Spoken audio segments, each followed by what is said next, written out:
ওই দুনিয়ার এসব মাতবরি বাহাদুরি, দুনিয়ার এই কিছুক্ষণের কারাকারি, দুনিয়া নিয়ে কামরা কামরি, এগুলা কিছুক্ষণের মধ্যেই ফুরায় যায়। এগুলা কিছুক্ষণের মধ্যেই ফুরায় যায়। হ্যাঁ, এগুলা বেশিক্ষণ লাগে না। 2:30 বাজে গেলে গা, পরের দিনের আর 2:30 বাজে না। 24 ঘন্টা আর লাগে না, মাটির সাথে সব মিশে যায়।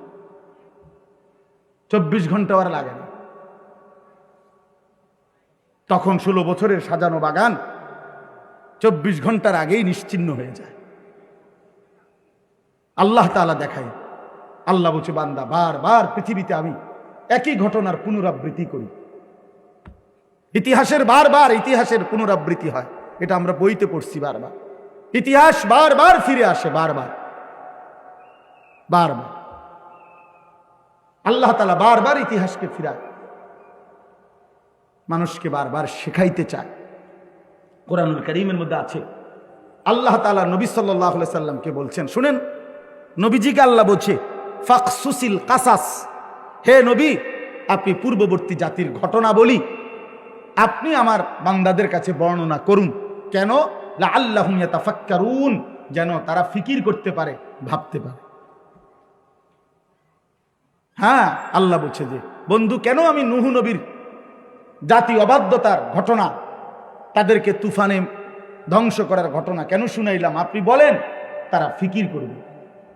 আমি হুদ আলাইহিস সালামের ঘটনা, লূত আলাইহিস সালামের ঘটনা, সালেহ আলাইহিস সালামের ঘটনা, শুআইব আলাইহিস সালামের ঘটনা, মূসা আলাইহিস সালামের ঘটনা, ফেরাউনের ঘটনা, নমরুদের ঘটনা, কারুনের ঘটনা, আল্লাহ তাআলা এগুলো কোরআনে কেন বললেন? বারবার আল্লাহ বলছেন, পরবর্তী বান্দারা যেন ফিকির করে। ফিকির কি করে বাপ? ফিকির করে, যেন ভাবে। কোরআনুল কারীম আল্লাহ বলছে, কারুনকে আল্লাহ বলছিল, আওয়ালাম ইয়ালাম আন্নাল্লাহা কাদ আহলাকা মিন ক্বাবলিহি মিনাল কুরুনি মান হুয়া আশাদ্দু মিনহু কুওয়াতান ওয়া আকসারু জামআ।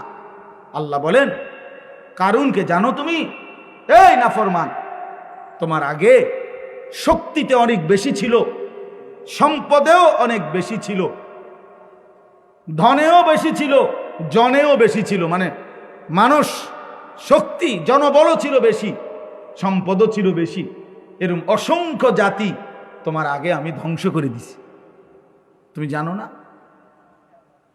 কোরআনুল কারীমের মধ্যে আছে, আল্লাহ তাআলা বলেন, কত জাতিকে আমি ধ্বংস করছি। ও দুনিয়াবাসী, তোমরা তাদের কবরস্থানে গিয়ে কান পাইতা শোনো, একটি নড়াচড়া বা একটা নিঃশ্বাস তাদের শুনতে পাও কি? দেখবা যে কোনো আওয়াজ নাই, কোনো নিঃশ্বাসের ধ্বনিও নাই। আজ তারা নিশ্চিহ্ন, পৃথিবী থেকে নিশ্চিহ্ন তারা। বৃষ্টি বেশি হলে মসজিদে যাওয়া যেত না? মসজিদটা তো অনেক সুন্দর, বড় সড়ো জায়গা আছে। মসজিদের ফিকির রাখেন, যেন মসজিদের পরে তো ওই যে আওয়াজ হইতেছে, তাইলে এখনই উঠতেন না। আগে বীজ জ্বালন না, কত বীজ এন, অসুবিধা কি? এটা তো আর ফানি না পড়ে, মধু তো আর পড়তো না, তাই আর অসুবিধা কি? কিচ্ছু হইতো না। বিজলে কি হয়েছে? বিজলে কি মানুষ মরে যায়নি? তাইলে আর ভিজা, মনে করেন বৃষ্টির পানিতে ভিজা, এটা কোনো শর্মের বিষয় নেই যে আয় হারে বেজ্জতি রে, ভিজা গেছে একদম, এমন তো লজ্জার কিছু না, তো আর শর্মের কি? এই জন্য আমরা আপনাদের কাছে আমি আপনাদের কাছে এই কথাটা বুঝাইছি।